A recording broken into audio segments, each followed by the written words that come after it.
elite. I mean, me personally, I just feel myself and my partner, Pat Buck, this is what we do. This is our lives. This isn't a side gig. It's not something that's a hobby. This is our lives. We legitimately left our quote-unquote regular jobs to invest our lives into Pro Wrestling Syndicate. This is what we do. This is our job. This is what we do around the clock, 7 days a week. You know, it's a lot of effort that is put in. We are blessed by having a very talented locker room. We are blessed by having a wrestling school with more students than any other school in the country, which is amazing to even fathom that, you know, considering the young age of the wrestling school, you know. And I like to think that we create a product that fans could identify with. I feel that there really isn't a product out there that creates new smart wrestling fans since ECW. ECW, to me, you know, that was a product you might happen to watch on television, or you might tune into because Mick Foley or Bam Bam Bigelow or Terry Funk or whomever you might be, you know, already familiar with is on the card, and get sucked in by the wealth of talent. I don't really feel that there's other products out there doing that right now. I feel that a lot of indie promotions are geared at niche audiences, and I feel that PWS created our own niche by providing a little bit of everything. You know, obviously we have our comedic stars like, you know, the drunken swashbuckler. Obviously we have our hardcore guys. We have our, you know, high flyers. You know, we bring in legends. I like to think that we book creatively to give people a special experience, and we are lucky enough that the fans support what we do. No, that's definitely that's a fair question and a fair answer, and I mean, again, I've watched a lot of video and footage, and you guys you spread it out. It's not your prototypical match after match of kind of the same things. You don't really see the same techniques used from one match to another. It's, you know, your guys pay attention to what's going on in the matches ahead of them, and you know, and keep it interesting and fresh, and and you got a pretty large venue over there in the Rahway Rec Center, where it's hard when you're in a large venue. It's hard to keep the attention span of the fans maybe after the 10th row. You know, 10th row, you kind of, you know, bang, you're in the ring, you're right there on top of things, and then after that, sometimes you kind of lose the crowd. They're wandering around, you know, looking for hot dogs, looking for this, but you know, you pack multiple thousands of people in the rec center, and I've seen video, and you know, you look like you got the total attention span of the whole place. And that's not something easy to do in a venue that large. So that leads me to my next question. Do you see yourselves anywhere in the next couple of years moving on to a larger venue? I would love to. I mean, I always feel that PWS will consistently do our monthly events in the Rahway Rec Center like we always have, because for me, no matter how big or small PWS becomes in the years ahead, we're loyal to that Rahway fan base. These are the people that supported us from the very beginning. I would never dream of taking a product that they enjoy away from them. Okay. You know, so no matter what happens, Rahway will always be a venue to see PWS wrestling. I mean, with us currently on television in, you know, throughout Metro New York, and now we're debuting in Philadelphia in March on television, and perhaps other cities down the road on television, anything's possible. You know, I mean, we do things dictated by what the fan base of PWS wants. If PWS fans want us in an arena, well, maybe that's something we'd look into. You know, if let's pretend PWS wrestling airs in Philadelphia, and let's pretend people actually like it. Let's pretend that people in Philly say, you know what, we want to see PWS in Philly. Then we'd be stupid not to provide them with that. Okay. It's really up to the fans. You know, we created an alternative to other products, and we really, I like to think at least, we have a good relationship with our fans. You know, we actually value their opinions and actually listen to what they say and actually read their reviews and, speak directly to them and treat them like they're a friend, because honestly, they're the people that empower us to do what we do. And they're very powerful, and a lot of them are very insightful, So I'm sure that's to the fans to dictate the future of PWS and where we go or what we do. Okay, so basically you're not afraid to take the show on the road if the fans call for you, but you got your roots in Rahway. You're gonna stay there, and maybe occasionally you take the show on the road. I mean, we're not gonna say that we know TNA tried that, but be honest with you, I rather watch your product than TNA. So. Well, I appreciate that. I mean, I think TNA has something special. They obviously have a lot of very gifted workers on their roster, and clearly they have awesome television spots. I mean, you can't take away from TNA. I mean, this is a company you could walk into Walmart and find TNA wrestling figures on the shelves. I mean, that's pretty cool. Not gonna lie, like that.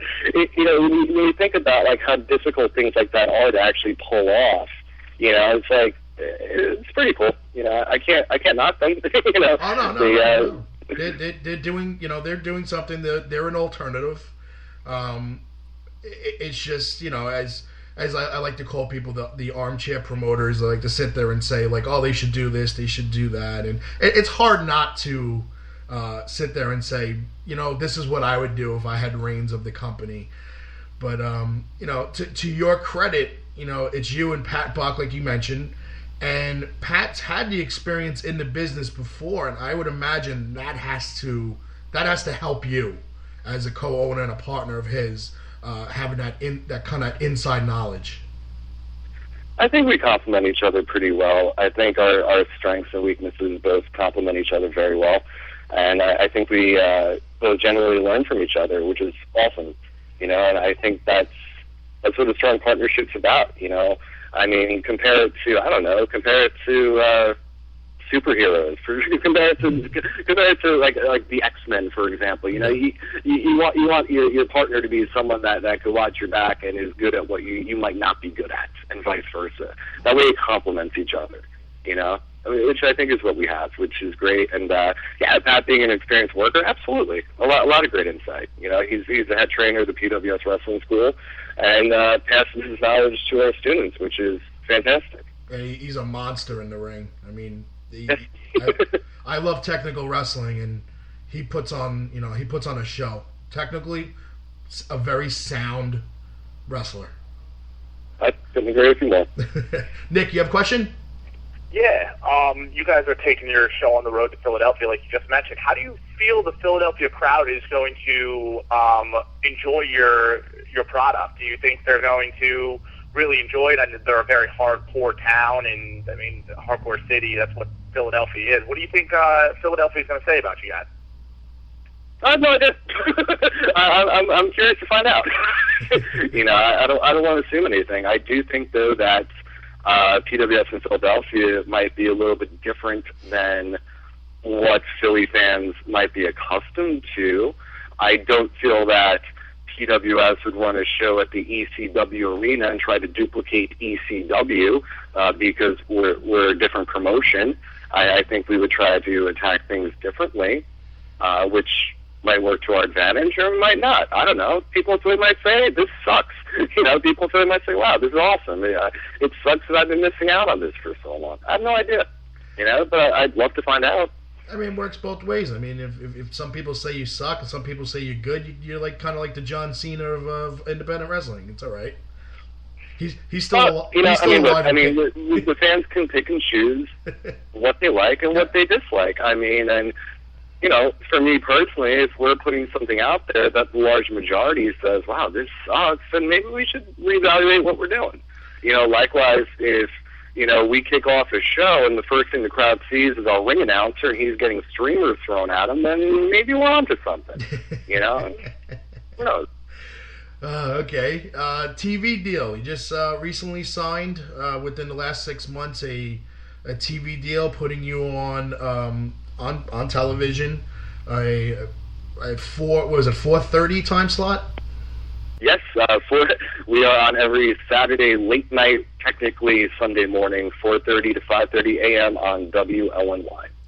Okay, now I'm sure you get some kind of demographic and some kind of report showing you who's watching, where, times, and things along that nature.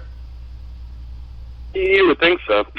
Oh, okay. I mean, we do get a statistics of our viewership. It's not really, fine-tuned to say, wow, 1,000 people in Massapequa were watching and 500 people in Stanford were watching. It's not broken down that way, at least on our end. But I do know that the first episode had 164,000 viewers. I know that information directly from the station. And the numbers have been in that kind of range ever since, which for us is fantastic. 4:30 in the morning, it's not exactly a highly desirable time spot. However, it's on a highly desirable television station. I mean, this is a television station that's channel 10 or channel 55, depending upon where you live within the, demographic reach of the station, which is 7 million homes. So for us to say, wow, in the middle of the night, 164,000 people are watching this. Now, does this mean they're watching it live, or does it count when this does not count DVRs. This is just people that are watching it live. These are Nielsen ratings of live viewers. Wow. 4:30 in the morning. So they're either not going to bed or they're waking up really early. God bless. Yeah, definitely. Because no offense, Eric, I watch it on DVR. And you know what? I appreciate you watching it. There's nothing wrong with watching on DVR. We try to make our stuff, available as easy as possible. We want people to watch it. We put every episode on YouTube, just so it's there. Watch it. Enjoy it. It's wrestling. If you like wrestling, check it out. Maybe you'll like it. Okay. Now, you guys did this. Now, obviously, this has helped your fan base grow throughout the state of New Jersey, now into the Philly area. How come no other companies have jumped on board here with, following suit to say about getting on TV? That would be a question for those gentlemen or women, whoever's at the helm of particular organizations. We like to do things our own way, and this is just the path we decided to take. I mean, sometimes I think of PWS like an old 1980s Choose Your Own Adventure book, and we opted to turn the page, 4:30 and air a television show at 4:30 in the morning. That's just our path. And who knows? Maybe someone will come out with something even better, something futuristic. Who knows? Maybe someone will figure out a way to have some cool live streaming internet program that airs their wrestling product or whatever the case might be. Who knows? Maybe people are in the works with television deals. TV deals don't happen overnight. No. This is something that we worked on for months and months and months and months and months. After months and months and months of talking about it, thinking about it, playing around with it, before actually putting the wheels in motion. It took a long time for it to happen. And likewise, Timmy, we've never run a television show before. This is all brand new. There's no one telling us, do this, don't do that. We're making it up as we go along. Learning by our mistakes. Which I think is part of the fun of PWS. It's kind of like, I don't know, like a punk rock record. It's supposed to be raw. It's supposed to be have mistakes in it. We're not corporate giants. Our production could be better. Definitely some things could be better.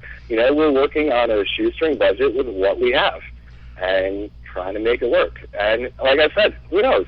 By this time, a week from now, a month from now, a year from now, there might be 100 other people on television. Maybe their products would be even better. Maybe I could learn from them. But you know what? If they are on TV, you still, whether it's self-satisfaction or not, you give yourself a pat on the back because, like we called you the innovator before, if the people are going to start following suit, they're following suit because they're seeing your success. So you got to take a little pride in that. I don't think we're necessarily innovating anything. I mean, I grew up watching wrestling on TV. If you innovated, go back to Vince McMahon Sr., go back